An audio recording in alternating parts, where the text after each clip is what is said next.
you mentioned there's like a few learning experiences there, which I'm sure, I mean, like in the NFT and crypto space, that can be pretty painful on the hip pocket.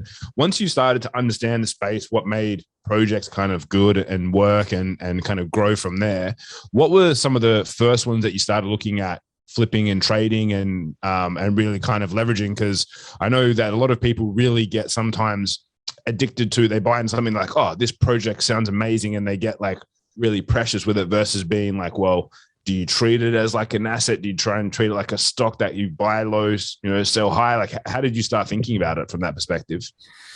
Yeah, I think there's two types of trading in this space. There's kind of the short-term trading, which is just sort of flipping, scalping, whatever you want to call it, where it's just like get in, get out, and try to make a little bit of profit. And then there's that longer-term trading, which is like, okay, this is a team and a project that I believe in. I want to park some capital here, and then you kind of leave it for 2, 3, maybe 6 months. Who knows?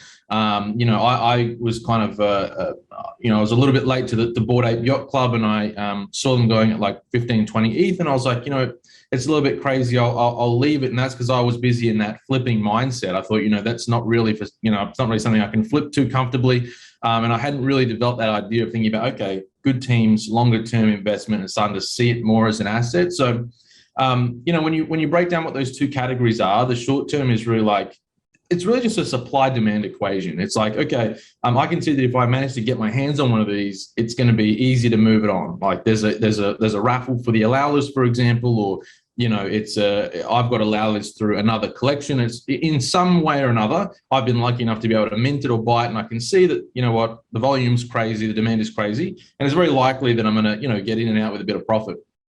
And that's how I kind of started.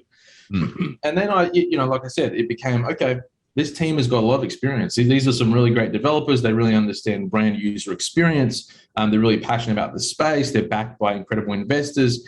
And now I spend a lot more time looking for those, 0.1% teams, because there's not a lot of them, where I can kind of, put a significant amount of capital behind it and feel comfortable leaving it for, several months at a time. And some of the recent ones, like Azuki was an example of that. I saw what they were doing really early on, put quite a bit into it, but I just saw that, these guys are well connected, super talented, really passionate about the space. And, that was like a 2-month play for me, but it was super profitable. So it was just about making that shift in mindset, really.